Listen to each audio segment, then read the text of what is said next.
अस्सलाम वालेकुम बेजान प्रोग्राम मन राशिद सैयद अंशुम सरपदे gwastagê roçan Balûstan Haykûta gwaderê bazê zemîn wetî parmanê re da cancel kutagand.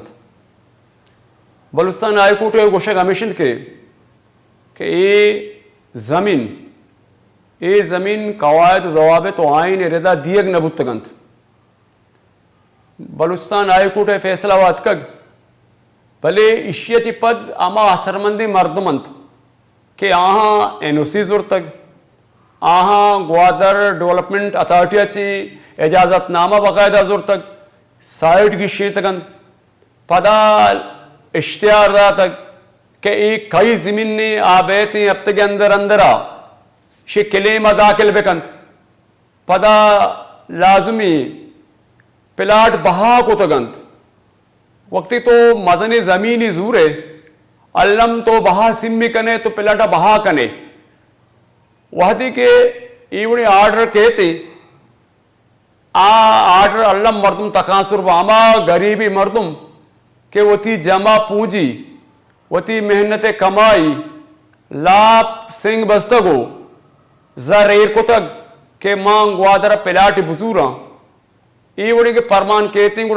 कोजा Barot Balochistan high court Parman वती जागा बिल्कुल बजाएं भले ये के मर्दुम असरमंदन बिल्डर असरमंदन या के अमा बहाजूरों का असरमंदन आनी चेबितिन बायदे बलूचिस्तान हाईकोर्ट या कमेटी जोड़ को थी और ये जमीनानी पदा ठप चारों ठप्पास को थे कानूनी लीगली और ईदगे पॉइंट बेचारते ना अल्लम वक्त के ज़मीन ने कारोबार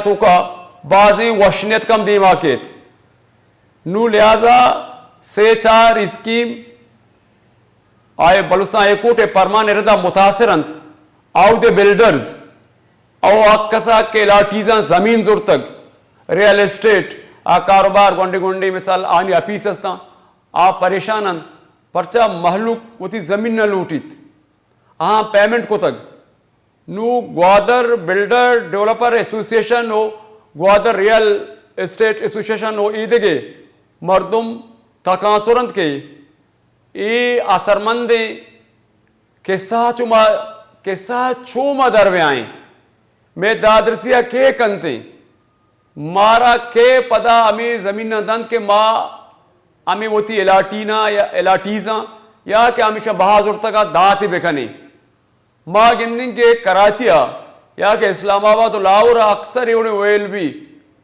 बिल्डर कार कनक लूटी बिल्डर प्रोजेक्ट मुकम्मल कर लूटी अंची नावशनियत के मर्दों स्टेयार रेगी हो आमा मर्दमा की मिसाल 5 लाख दा तक 2 करोड़ दा तक वती प्लाट वास्ता या प्लीटे वास्ता आ यक बयक मुश्त यक के मिनटा को आ यारमान आ ये जमा पूंजी शपरुचे कमाई आका को वारबित ग्वादरे बिल्डर गोशंत में एनओसी असलियत माँ बकायदा कानून रेदा जीडिया चे अप्रूवल के तक माँ बकायदा प्लाटिंग को तक आ टेबा 5 साल गोस्ता कस्सा एच न गोश्तक एदा मेगो मा ग्वादर बिल्डर डेवलपर एसोसिएशन है जन सेक्रेटरी अब्दुल बासित लेना अमरादारी करेंगे।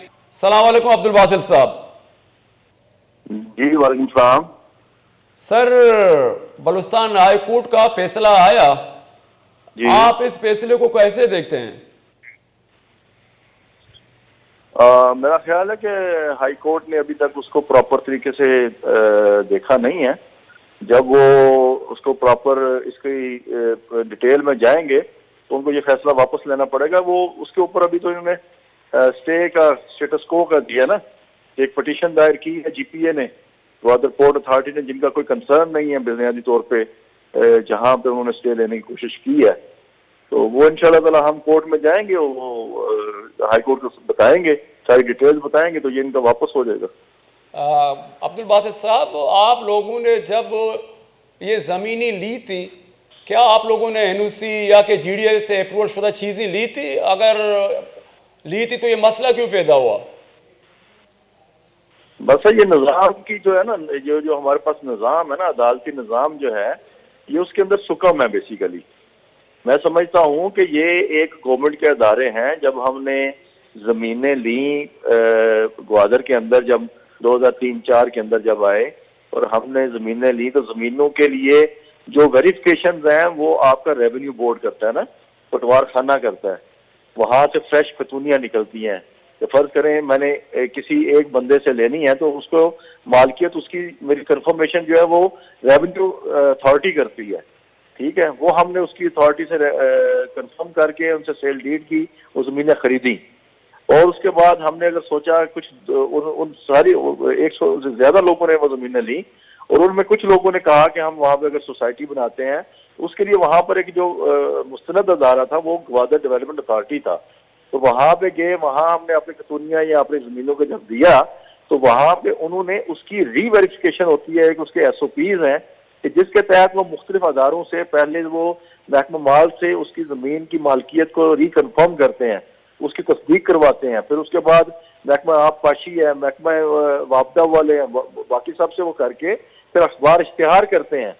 वो सारे प्रोसीजर जो हैं वो उन्होंने मुकम्मल अडॉप्ट किए। फिर वो डेवलपर को कहते हैं कि ये फीसें जमा कराएं गवर्नमेंट के खाते में, आपको हम एनओसी देते हैं कि आप पब्लिक कर दें इसको, कि इसकी प्लाटिंग करके आप बेच सकते हैं।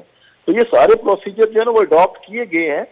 तो अल्हम्दुलिल्लाह कोई इसके अंदर कोई अब्दुल प्रॉब्लम बासित नहीं है। साहब, बिल्कुल तो आपके वैलिड पॉइंट हैं, प्रोसीजर आपने अडॉप्ट किए हैं, सारे डॉक्यूमेंट्स आपके मुकम्मल हैं।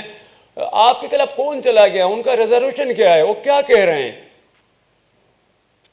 बुनियादी तौर पे इसके पीछे अब कोई मामला, चीजें कुछ इस तरह की हैं कि अभी तक हमारे सामने वो हम उसकी कोशिश में लगे हैं कि असल मामला क्या है। क्योंकि ये हमें ये इस चीज की बिल्कुल समझ में नहीं आ रहा कि गवादर पोर्ट अथॉरिटी जो है, जिसका मामला, जिसका काम जो है वो अलहदा से है, वो वहां पे पोर्ट वाला एरिया है, उस तरफ उन्होंने वो सारा अपना काम कर रहे हैं।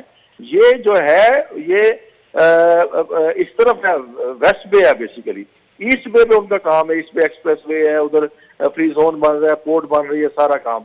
ये जो जमीनें हैं इस तरफ तो उनका काम भी कोई नहीं है, ठीक है। यहाँ पर उनका ये पिटीशन दायर करना अभी तक हमारी समझ में नहीं आया कि उन्होंने वो क्यों की है, लेकिन इंशाल्लाह ताला हम उसका जवाब देंगे, कोर्ट में जाएंगे अच्छे वकीलों के साथ भी, अपना पूरा कोर्ट को अपना माफी ज़मीर और अपना पूरा मौक़िफ़ देंगे, और इंशाल्लाह ताला हमें पूरा यकीन है कि कोर्ट जो है ना वो हमें इंसाफ देगी। अब्दुल बासित साहब, मैं क्या ये आपसे जसारत पूछने का जसारत कर सकता हूँ, जब बलूचिस्तान हाई कोर्ट का फैसला आया है आप लोगों के खिलाफ, कितने बिल्डर या कितने LRTs मुतासिर हुए, आपके पास कोई डेटा है इनका?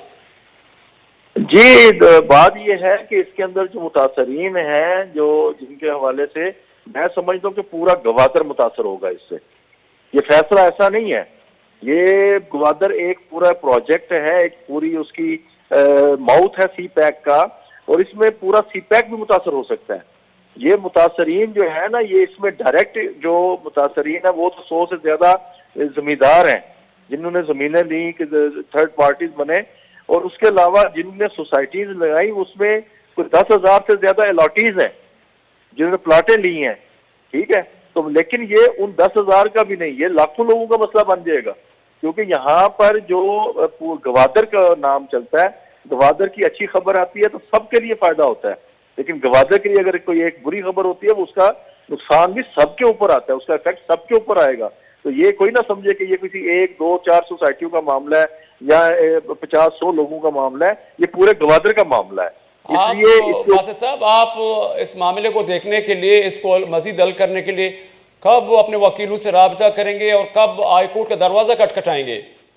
नहीं, हमारा टोटल उसके ऊपर हमने पूरा कर लिया है, हमने अपने वकीलों वगैरह से भी राब्ता हो गया, सारा उसके ऊपर कर रहे हैं। अभी 5 तारीख को इंशाल्लाह ताला कोर्ट में होंगे हम, 5 तारीख दी है हाई कोर्ट ने। उसके अलावा हम जो है ना, जो अरबाब इख्तियार हैं, जो डायरेक्ट जो है ना वो स्टेक होल्डर्स हैं, जो जिनके पास फैसला की इस्तेदाद मौजूद है, हम उनके साथ हम डेलीगेशन बनाकर मिल भी रहे हैं, इंशाल्लाह उनसे मुलाकातें भी करेंगे और फिर हम मुख्तलिफ फोरम्स पे जाके इसके ऊपर बातचीत भी कर रहे हैं। इसका हल निकलेगा इंशाल्लाह। और गवादर का बुनियादी तौर पे जो है मामला, ये एक आलमी सतह का मामला है और मैं समझता हूँ कि ये कोई मामला जो पर्दे के पीछे का जो मामला है उसको हमें चाक आउट करना पड़ेगा, क्योंकि हमारे इस पूरे जो गवादर है इसके पीछे आपको पता है जो मुखालिफ कुव्वतें इंटरनेशनल आलमी सतह की, जिसमें भारत है और बाकी लोग दुनिया है, वो इसमें पड़ा है कि ये किसी तरीके से भी नाकाम हो जाए।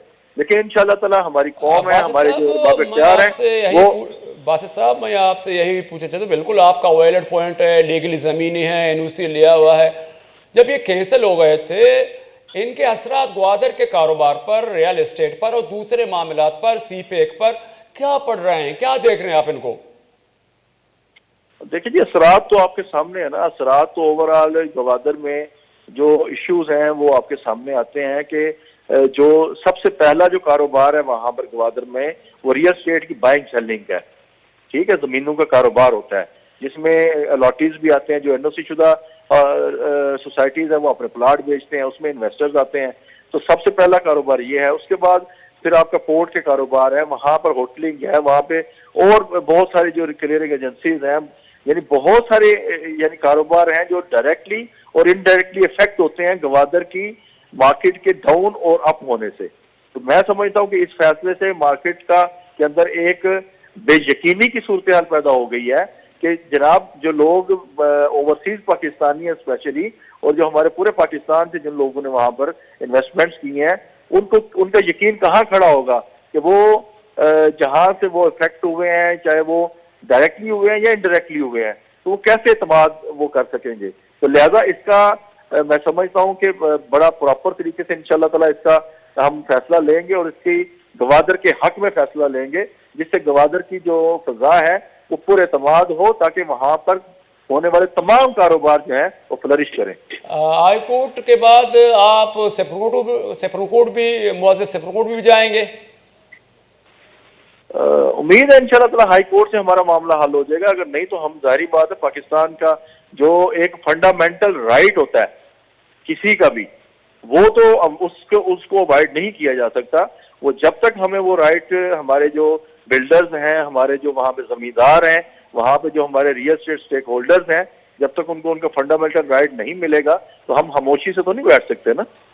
अब्दुल बासित साहब, आपका बहुत बहुत शुक्रिया। इशत Gwadar builder developer association general secretary Abdul Basit आवती गप्पा जनगात के ज़मीन लीगली अंत मा रिन्यू डिपार्टमेंट GDO ये देखे जागा क्लियर को तगंत मारा एनओसी रस तक अखबार पे तक नो कर ग्वादर पोटा एक दरखास्त दाता गो ये ज़मीन कैंसिल करना है तक बलुस्तान आय कोट अच्छी नु लिहाजा आमा ग्वादरे जो कारोबार हैं रियल एस्टेट आयशिया चे दिलपोश बुतक या के मायूसी पेजायत कक नु लिहाजा वाजब आस्ते को शगिंद के माँ वती तगोदो कनन माँ वती जद्दोजहद कनन कानूनी फंडामेंटल राइट इस सजी चीज़ें यूज़ कनन एदा ज़रूर बेरक बजे वातर में